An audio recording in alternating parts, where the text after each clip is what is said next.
कृपया ध्यान रखें कि इस चैनल में सभी की सभी जो जानकारी है वो शैक्षिक और सूचनात्मक उद्देश्यों के लिए है। इस यूट्यूब चैनल में प्राप्त किसी भी जानकारी को वित्तीय सलाह, कानूनी सलाह या तो व्यक्तिगत सलाह के रूप में नहीं लिया जाना चाहिए।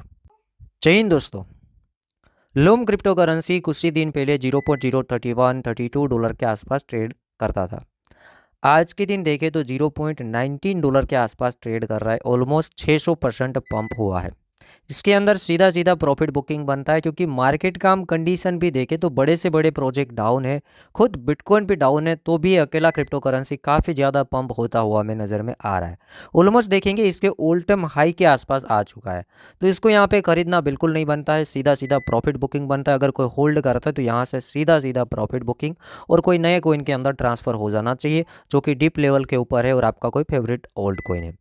नेक्स्ट बात करेंगे, कुछ न्यूज़ अपडेट है क्रिप्टो रिलेटेड। फिडेलिटी जो कंपनी है, एसेट मैनेजमेंट करती कंपनी, अमेरिका की सेकंड जो लार्जेस्ट कंपनी है, उसने क्रिप्टो के लिए बताया है कि क्रिप्टो के अंदर जो मोस्ट सिक्योर है वो बिटकॉइन है और सबसे ज़्यादा डिसेंट्रलाइज है। बिटकॉइन को उसने सिक्योर कहा है, साथ ही साथ और भी इसने कहा है कि डिसेंट्रलाइज होने के साथ साथ जितनी भी अदर डिजिटल एसेट है उसके कंपैरिजन में बिटकॉइन ज़्यादा सेफ है। जितनी भी डिजिटल एसेट आती है उसके साथ कंपेयर करने जाए तो ये फिडेलिटी ने कहा कि सबसे ज़्यादा सिक्योर एंड सबसे ज़्यादा जो डिसेंट्रलाइज है तो वो है बिटकॉइन। ये जो फिडेलिटी है ऑलमोस्ट 4.5 ट्रिलियन डॉलर का एसेट मैनेजमेंट करती कंपनी है। हमारे टोटल क्रिप्टो करेंसी का मार्केट के 1 ट्रिलियन है, उससे 4 गुना ज़्यादा तो वो एसेट मैनेजमेंट करता है। इतना बड़ा कंपनी ने कहा है कि बिटकॉइन है वो सिक्योर है, मोस्ट सिक्योर एंड डिसेंट्रलाइज है। नेक्स्ट हम बात करेंगे तो जो चैट जीपीटी के फाउंडर है उसका भी ये कहना है कि बिटकॉइन के लिए वो काफ़ी ज़्यादा एक्साइटेड है। अबे बड़े बड़े क्रिप्टो करेंसी में क्यों आ रहे हैं?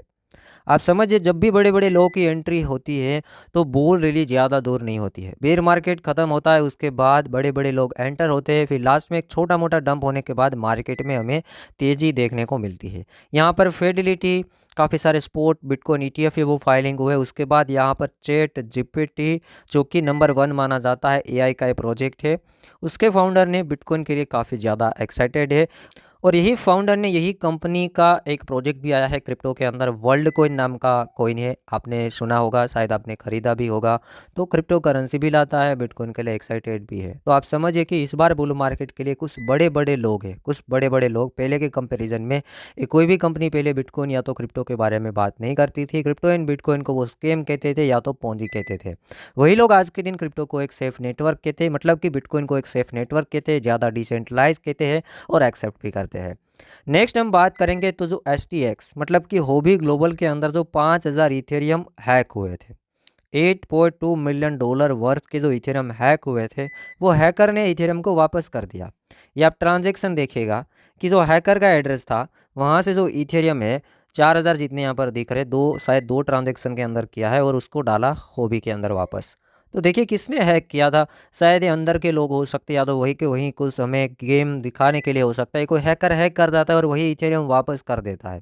ऐसा कैसे बनता है, कैसे पॉसिबल है? या तो यही लोग हो सकते, या तो फिर हैकर फंस गया होगा, लोगों को पता चल गया होगा इन लोगों को कि भाई यही लोग, यही बंदे ने हैक किया है, तब जाके हैकर ने है वापस किया है। बट खैर अच्छा है, एक्सचेंज से जो इथेरियम 5000 जितने हैक हुए थे वो वापस इसको मिल चुके हैं। नेक्स्ट हम बात करेंगे तो एग्जैक्टली आज से 14 साल पहले बिटकॉइन पहले एक्सचेंज के अंदर लिस्ट हुआ था, जो कि पेपाल की मदद से लोग खरीदते थे। बिटकॉइन का जो प्राइस था, $1 का बिटकॉइन आप उन टाइम के अंदर एग्जैक्टली आज से 14 साल पहले अगर आप $1 का मतलब 80 या तो 90 रुपये का बिटकॉइन खरीदते तो 1309 बिटकॉइन आते। वही बिटकॉइन का अप्रोक्स आज जो वर्थ बनता है 80 या तो 90 रुपये का, अभी बन जाता 36 मिलियन डॉलर। मतलब कि 14 साल के सफ़र के अंदर बिटकॉइन ने काफ़ी अच्छा खासा रिटर्न्स दिया है, काफ़ी अच्छा खासा साबित भी हुआ है। आप यहाँ पे देख पा रहे हैं, तो 12 से 14 साल लग गया, इतना होल्डिंग पावर होना चाहिए। लोग क्या करते हैं, बिटकॉइन आज खरीदते हैं और कल बताते हैं कि भाई मुझे डबल चाहिए, ट्रिपल चाहिए। उतना आसान नहीं है, यहाँ पर पैशन से खेलना होता है और जो बड़े प्रोजेक्ट है उसी के अंदर रहना होता है। जैसे कि बिटकॉइन सभी कंपनी भी सपोर्ट करती है, बड़े बड़े लोग आप देख रहे हैं कि वो ज़्यादा से ज़्यादा बिटकॉइन होल्ड करते हैं। उसे भी पता है कि बिटकॉइन उतना ज़्यादा ग्रो नहीं करता है compare to other crypto currency, but bitcoin इतना सेफ है, उतने दूसरे करेंसी सेफ नहीं है। दूसरे करेंसी का कोई भरोसा हम नहीं कर सकते, अगर हम बिटकॉइन के साथ कंपैरिजन करने जाए तो क्रिप्टो में पहला नाम आता है बिटकॉइन, इसलिए बड़ी बड़ी जो कंपनी है वो बिटकॉइन को ही चूज करती है और अपने पास बिटकॉइन ही रखती है। तो अब आपको सोचना है कि आपको कौन सा एसेट खरीदना है। एटलीस्ट 30% से ज़्यादा जो हिस्सा है वो मेरे हिसाब से पोर्टफोलियो के अंदर बिटकॉइन होना चाहिए, क्योंकि बिटकॉइन के अलावा अगर दूसरे कॉइन को कुछ हो भी जाएगा तो आपका 30% जो बिटकॉइन होएगा वो आपका दूसरा फंड है वो रिकवर करके देगा। सेफ्टी के लिए में भी बिटकॉइन रखना ज़रूरी है। इसे भी देखिए अच्छा रिटर्न से 80-90 रुपये का तब 1309 बिटकॉइन आता था और आज एक बिटकॉइन आपको खरीदना है तो $27,000 लगेगा। तो सीधा हिसाब 27,000x हुआ है। नेक्स्ट हम बात करेंगे तो ये जो युद्ध की अभी बातें हो रही हैं, इजराइल के युद्ध की अभी बातें हो रही हैं, तो इजराइल के अंदर इजराइल का ऐसा कहना है कि भाई हमने युद्ध की शुरुआत नहीं की है। ये तो जो हम्मास है उसने युद्ध की शुरुआत की है और इजराइल के अंदर काफ़ी सारे बम धड़ाके किए हैं और अब उसकी खैर नहीं। मतलब काफ़ी और लोग भी कह रहे कि अब हम युद्ध करेंगे या तो अब इसको अंजाम तक पहुंचाएंगे, ऐसा यहाँ पर आर्टिकल के अंदर लिखा गया है। और इजराइल के साथ कौन कौन सी कंट्री खड़ी है यहाँ पर हाईलाइट हुआ, ये भी बड़े बड़े एक्सपर्ट ने यहाँ पर कवर किया है। उसके अंदर अमेरिका, ब्रिटेन, फ्रांस, जर्मनी और इटली इजराइल के साथ खड़े हैं। तो इंडिया का भी नेम है, मोदी जी ने भी ट्वीट किया हुआ था, बट अभी कंफर्म नहीं है कि क्या वो लड़ेंगे इजराइल के लिए, वो कंफर्म नहीं किया है। बट उसने इजराइल के लिए पॉजिटिव कहा है, मैं भी इंडिया है वो इजराइल को शायद सपोर्ट करे, ऐसा हो सकता है। तो इतनी सारी कंट्री इसके अंदर उधर आ चुकी है और अभी कोई छोटा मोटा चीज़ नहीं हुआ है। अभी यहाँ पर हम देखेंगे तो इजराइल ने गाजा पट्टी के ऊपर रॉकेट दाग के 1500 हमास लड़ाकों के मारे जाने की खबर आ रही है। 1500 हमास लड़ाकों के मारे जाने की खबर, 1500 काफ़ी बड़ा आंकड़ा है। और हमास ने कहा कि अगर आप ऐसे ही रॉकेट दागेंगे तो हमने 150 लोगों को बंदी बनाया है, शायद इजराइल के 150 लोगों को हमास ने बंदी बनाया है, उसको हम मार देंगे, ऐसा उसने धमकी दिया है सीधा सीधा। तो फिलहाल इस हद तक अभी युद्ध पहुंचा है। अब आगे देखते हैं कि क्या ये रुकता है या नहीं रुकता है। अगर ऐसे कंटिन्यू कुछ होता है तो मैं भी आपको बता दिया है कल के दिन कि कुछ इमरजेंसी फंड आपको रखा है, वो आप खरीद लेना है धीरे धीरे। मतलब कि इस प्राइस से भी आप खरीद सकते हैं। ये प्राइस आने वाला टाइम के अंदर बिटकॉइन या ईथर नहीं देखेंगे, क्योंकि बुल रैली के अंदर नए नए हाई लगते हैं और अभी प्राइस काफ़ी डाउन है। ये वाले प्राइस देखने के लिए 2-2 साल लगे तब जाके क्रिप्टो करेंसी के ए वाले प्राइस हमें देखने को मिल रहे हैं, बिटकॉइन के ए वाले प्राइस देखने को मिल रहे हैं। बिटकॉइन 2 साल से ज़्यादा $30,000 से ऊपर ही था, 30,000 से नीचे नहीं था, 40, 50, 60 के आसपास ट्रेड करता था और अभी $27,000 आया। तो आप समझ सकते हैं। तो यहाँ से भी कुछ खरीदना है, 70-80% पोर्टफोलियो तो रेडी कर ही देना है, 20% फंड बचाना है, जो कि अगर आखिरी गिरावट आया तो वहाँ पे वो 20% फंड का है हमें यूज़ कर लेना है। युद्ध आगे बढ़ता है तो बिटकॉइन में भी मैक्स $4,000-5,000 की गिरावट की संभावनाएं हैं, उससे ज़्यादा पॉसिबल मेरे को नहीं लगता है। और फिर यही टाइम के साथ बुल रैली शुरू हो जाएगा, सभी लोग बेरिश बन जाएंगे, उन्हीं टाइम के अंदर यहाँ पर बुल रैली शुरू होगा। अब हम कुछ चार्ट देखते हैं। पहले हम DXY इंडेक्स को देखेंगे जो कि US डॉलर इंडेक्स है। ये जो इंडेक्स है जब ये बढ़ता है, सिंपल है, जब ये बढ़ता है तो दूसरे मार्केट गिरते हैं। इसे उल्टा सोचना है कि ये इंडेक्स अगर बढ़ेगा तो दूसरे मार्केट में गिरावट आएंगे, क्योंकि ये तभी बढ़ता है जब दूसरे मार्केट से पैसा निकल के इसके अंदर आता है, डॉलर के अंदर, तब ये बढ़ता है, सिंपल। और जब ये गिरता है तो दूसरे मार्केट बढ़ते हैं।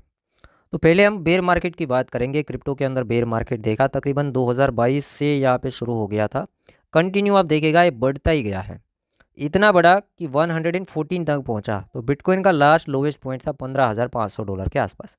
ये थोड़ा गिरा, देखिए गिरा तो क्या हुआ, एक गिरने पे बिटकॉइन 31-32 हज़ार डॉलर तक देखने को मिला है।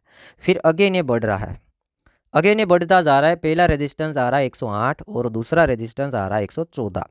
फिलहाल यहाँ पर देखते हैं क्या होता है। यहाँ पर पहले ट्राई किए हैं, थोड़ा रिजेक्ट हुआ है, अगेन 108, 10, 12 के आसपास जाते हैं तो ही हम बिटकॉइन के अंदर $5,000, $6,000 की गिरावट देख सकते हैं और यूएस के स्टॉक मार्केट के अंदर भी गिरावट देख सकते हैं। और देखिए तो काफ़ी हद तक गिर चुका है।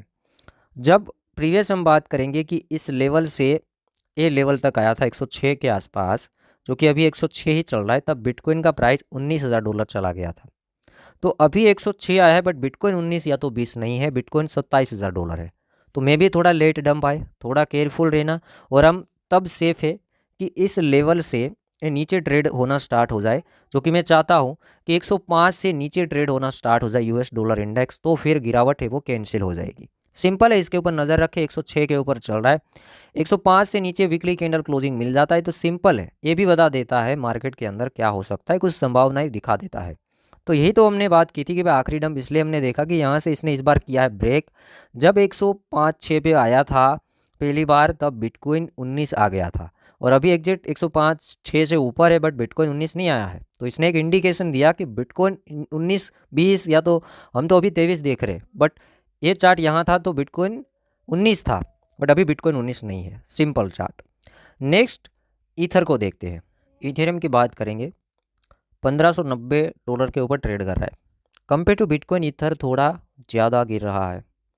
अब ईथर एक ट्रिंगल टाइप के अंदर फंसा है डेली टाइम फ्रेम के अंदर। यहाँ पर देखा जाए तो ईथर का जो अभी सपोर्ट आ रहा है बहुत लंबा, हमने देख लिया 6 से 8 महीने का ये चार्ट बना हुआ है ट्रिंगल, तो लंबा। यहाँ पर देखें तो पहले इस जोन में सपोर्ट लिया था जुलाई 2022 में $900 के आसपास, वीक मार के एक सपोर्ट बना के ऊपर जंप मारा। जंप मारने के बाद जब FTX कोलैप्स हुआ तो उसने $1100 के आसपास सपोर्ट बना के एक नया जंप मारा। फिर अगेन नीचे आ रहा है, तो अभी इसका सपोर्ट आ रहा है $1500 के आसपास यहाँ पर बनता है। हल्का फुल्का वीक मारे तो 1400 तक भी आ सकता है। ये इसका सपोर्ट एरिया है 1400-1500 के बीच में। बट अगर ये 2-3 बार यहाँ पर सपोर्ट लिया और इस बार सपोर्ट नहीं ले पाता है तो मे भी एक बड़ा वीक मार सकता है, $1100 का वीक हो सकता है। तो इसके ऊपर नज़र रखें कि क्या अगेन 1500-1450 के बीच में सपोर्ट ले पाता है या नहीं ले पाता है। ये ट्रिंगल टाइप है, ऊपर 2 बार रेजिस्टेंस लिया है, 3 बार रेजिस्टेंस लिया है और 2 बार नीचे सपोर्ट लिया है। सपोर्ट है ऊपर ऊपर धकेल रहा है। अभी का जो सपोर्ट आ रहा है वो आ रहा है 1480, जैसे कि 1450 से 1500 वाला एरिया हम कह सकते हैं। ये लाइन ब्रेक डाउन नहीं होनी चाहिए, सिंपल है। तो ये था आज का वीडियो। उम्मीद करता हूँ वीडियो समझ आया होगा। वीडियो को लाइक करना, चैनल को सब्सक्राइब करना। बाकी बिटकॉइन का जो हमने कल परसों एनालिसिस किया था वही का वही एनालिसिस है, ज़्यादा उसमें कुछ चेंजेस नहीं है।